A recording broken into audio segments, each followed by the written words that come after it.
Agora vamos ver o Paulo Figueiredo explicando com detalhes de que não tem esse negócio de níveis de Magnitsky, que a Magnitsky pode ser driblada, tudo isso é mentira e que na verdade a lei Magnitsky não pode ser contornada de forma alguma. Mas antes de tudo, deixe seu like, se inscreva no canal, não se esqueça que a gente posta vídeo aqui todo santo dia para te manter muito bem informado. Vamos lá. E aí surge a dúvida sobre esse assunto. Aliás, foi algo muito veiculado nos últimos dias, de que a lei Magnitsky teria duas fases, ou dois níveis, ou 2 graus de aplicação. E isso se tornou um consenso, né? E eu te explico como isso é uma mentira e como os bancos não bloquearem absolutamente todos os ativos e bens do pseudo-juiz Alexandre de Moraes, eles vão acabar sendo expostos e vão sofrer, sim, sanções, aí sim, secundárias nos termos da lei Magnitsky. Então, esse papo de que o FAC teria 2 níveis é uma das maiores sanções de 2 níveis, é uma das maiores bobagens que eu já ouvi, né? E nas reuniões que nós tivemos, inclusive dentro do Departamento do Tesouro, eu apresentei essa visão aos membros do Departamento do Tesouro, falando, olha, está saindo em todos os jornais que tem 2 níveis de sanção. Eu li absolutamente todo o código de sanções do governo americano e cheguei à conclusão de que não existe esse negócio. Eu queria perguntar a vocês se existe. Eu gastei bastante tempo estudando esse assunto, livro, foi leitura de código, foi bastante tempo lidando com as pessoas, aprendendo com advogados especialistas como é que se lida com isso, e eu descobri que não existe. A lista de Specially Designated Nationals, que é a lista SDN, ela é binária.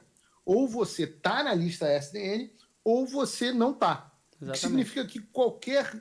E, aliás, só para deixar muito claro, o Alexandre de Moraes está. O que significa que qualquer banco ou empresa global séria vai tratar o nome dele da mesma forma como trata, por exemplo, oligarcas russos, narcotraficantes mexicanos, terroristas iranianos, violadores de direitos humanos chineses e por aí vai.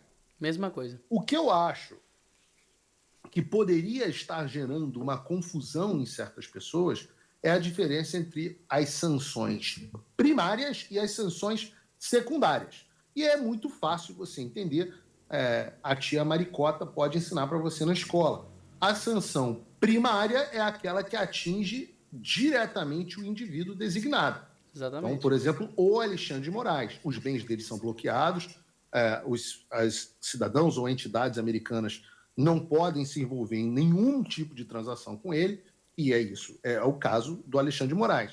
Já as sanções secundárias, elas atingem justamente de tabela os terceiros que escolhem, mesmo sabendo da proibição, manter relações significativas com o sancionado. Então, o Alexandre sofreu a sanção primária. O banco que optar por manter Alexandre como correntista recebe uma sanção secundária. Por que a sanção do banco não é primária? Porque o banco não violou direitos humanos. O banco está permitindo que um sancionado primário tenha ainda acesso aos seus bens, etc, etc. Por isso sofre uma sanção secundária. E é essa sanção secundária que vai acontecer com os bancos que quiserem continuar dando o migué e não cancelarem absolutamente tudo, ou seja, cortarem qualquer relação comercial com o indivíduo sancionado. E é por isso que, na prática, todos os bancos e corporações internacionais correm para cortar qualquer laço com alguém na STN, porque eles não querem virar alvo também. Então não existe nível 1 ou nível 2. Existe designação. E a partir dela, você tem esse efeito cascata que é devastador.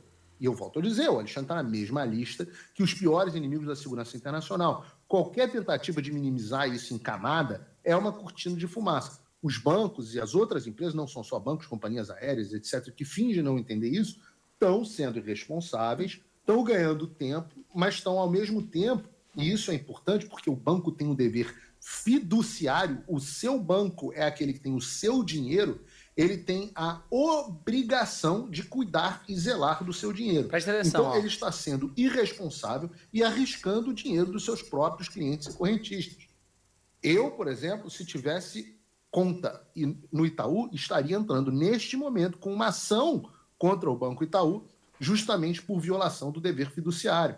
Grandes correntistas do Itaú, você que está em casa, pessoa física, a gente sabe que o Alexandre tem conta no Itaú, deveriam estar notificando extrajudicialmente o banco, dizendo: vocês não estão cumprindo seus deveres fiduciários. E eu digo aqui que nós tivemos com o Scott Bessent e o governo dos Estados Unidos foi detalhadamente informado sobre esta situação. Aliás, mesmo antes da reunião, quando nós chegamos lá com o relatório dizendo tudo que a gente tinha, eles já estavam falando: não, nós estamos cientes e estamos de olho.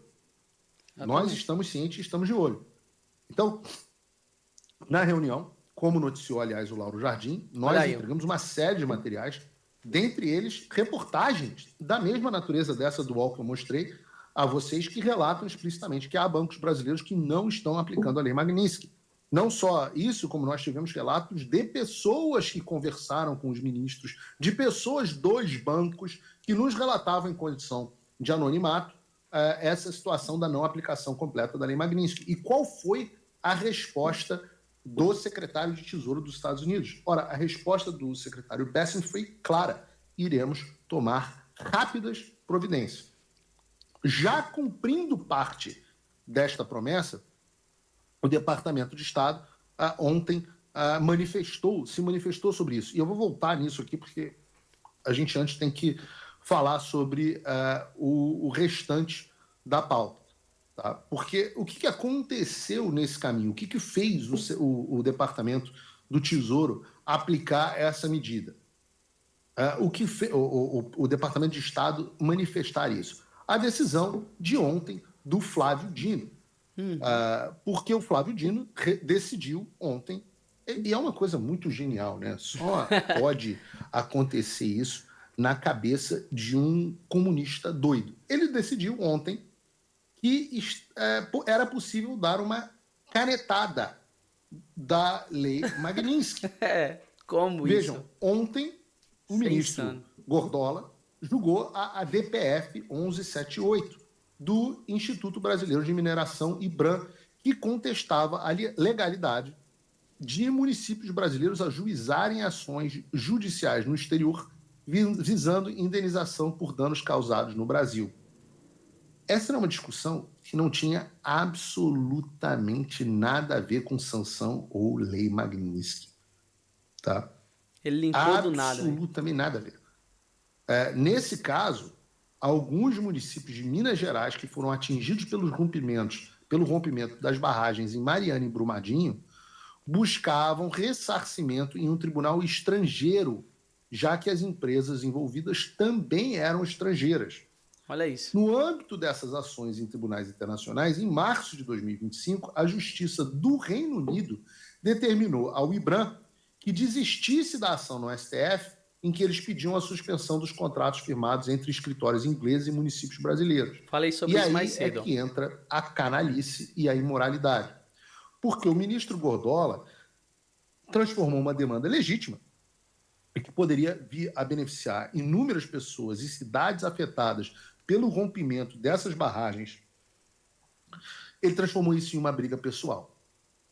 Ele viu, nesse caso, a oportunidade de decidir que leis, decisões judiciais, decretos e ordens executivas, etc., de estados estrangeiros, teriam, a partir de ontem, a sua eficácia suspensa e que a sua execução agora dependeria da homologação do Supremo Tribunal Federal.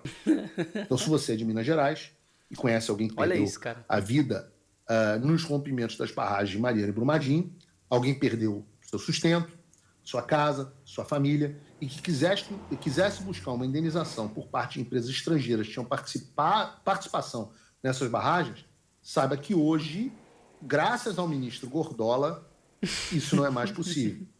E não é possível porque o Supremo Tribunal Federal quis proteger os seus próprios indivíduos.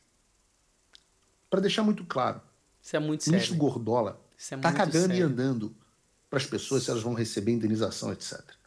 Ele utilizou essa ação como pretexto para proteger os ministros do STF da Lei Magnitsky, dizendo que ela não poderia mais ser aplicada no Brasil. Simples assim. Tanto é que, no final da decisão, ele ainda determina que seja dada a ciência da decisão ao Banco Central, à Federação Brasileira de Bancos, à Confederação Nacional das Instituições Financeiras, à Confederação Nacional das Empresas de Seguros Gerais, Previdência Privada e Vida, Saúde Suplementar e Capitalização. Caraca, esse é o maior nome de associação que eu já vi na minha vida. Mas a sigla é CNSEG. Evidentemente, o governo Trump foi informado sobre isso. E aí eu retorno, e antes disso, aconteceu essa notícia, eu estava no café da manhã. Pronto, aí aqui ele vai entrar em outros parâmetros, outras coisas aqui, mas é só para poder você entender como esse negócio é muito sério e de que, na verdade, não existe esse negócio de níveis de Magnitsky e de que o Flávio Dino se utilizou de um negócio que não tinha nada a ver, linkou um negócio lá de Mariana, de Brumadinho, para poder tentar justificar a sua atitude que era de blindar o Alexandre de Moraes. Simplesmente isso. Porém, como eu expliquei no vídeo que eu marquei ainda há pouco, isso aí vai dar um problema muito grande, porque fazendo isso, a única coisa que a gente tem é desvantagem, porque no final das contas, quem você acha que sai perdendo nessa situação? Os Estados Unidos ou nós que estamos tentando fazer parcerias? Infelizmente, a gente tem que dizer nós porque a gente está aqui no Brasil, mas a gente que está tentando fazer parceria com países vividos em ditadura. Esse aí é o grande problema e isso, cara, só vai trazer ainda mais problemas para todos nós, infelizmente.